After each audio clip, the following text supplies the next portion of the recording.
Happy Tuesday, guys. Welcome to Being a Boss Tarot. Okay, so let's get straight into it. We have the Nine of Cups, which symbolize fulfillment.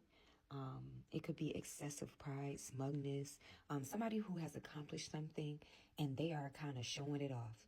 Or it could be in the sense of like hosting something big, because you see all the cups and it looks like they're in a banquet hall. And this person is hosting and they're getting ready to showcase what they have to reveal to everyone. Okay. So like this person is in a good mood. They want to reveal whatever is coming or whatever they want to show. And what's going to happen is there is something that's going to happen that's going to make this person, fives are about change. And so it's going to be a sense of regret. Okay. I guess maybe something that this person was working on didn't really go as planned, because there's Five of Cups is about regret, it's about loss, it's about focusing on the negative aspect.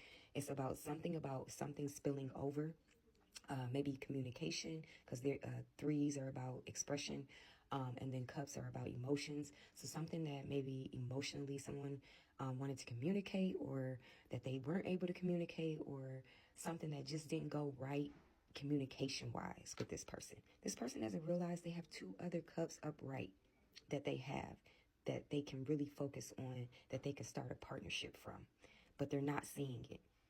They're waiting. Okay.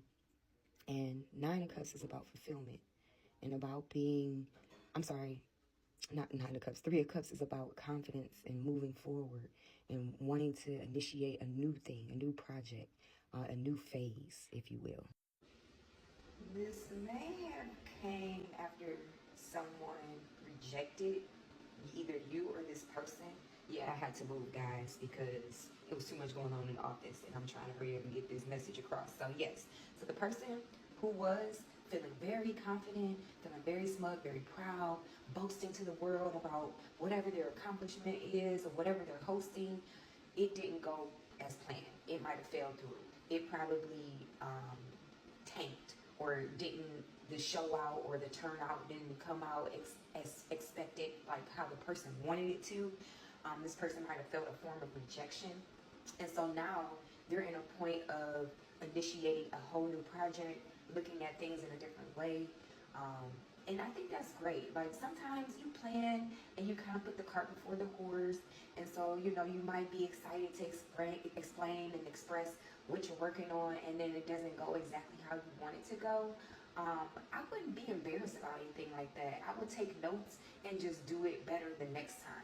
Because if you are serious and you really want to do something and it really calls on your heartstrings and it does fulfill you and it makes you feel good, then that is something that you probably should, you know, try and tweak and just, you know, move forward on. I wouldn't necessarily be embarrassed by it. You know, it can be embarrassing when you have, you know, talked all this big stuff and you bigged it up and it ended up falling through or falling flat. And so I know that can be very, you know, hurtful to someone who has put a lot of time and effort and just, you know, resources into things. So there's a form of someone feeling rejected. They're going to need some self-love in this time frame. They're going to need some pick-me-up in this time frame. But just know, listen, that's how life is. Be quiet until it's time. Or promote better next time, you know. Or target, maybe it's your target market. You know, you need to target the right people, because people will show up. Now, there is something that has to do with some type of secret account as well, and some type of workplace affair. And it doesn't necessarily have to be like how they are looking like they got something going on, but it could be just a workplace affair that happened. And so it's embarrassing because now your colleagues and your coworkers are like, what the hell happened, you know? Yeah, so, and like I said, it could be somebody trying to sabotage this too, especially with the secret accounts and, you know, just, I don't know, I'm just getting that feeling in general, okay? Yeah, phony, a trickster, illusions, fairy tales. So like somebody who pretended to be a part of it, and you know, they were sabotaging the thing the whole time while you were making plans. They were taking those bricks and laying them somewhere else and, you know, scattering things about and maybe sending mixed messages. But whatever the case, you guys have been stuck in fear since this whole ordeal happened. This kind of feels like a very isolated scenario or situation, so only take what resonates with you guys.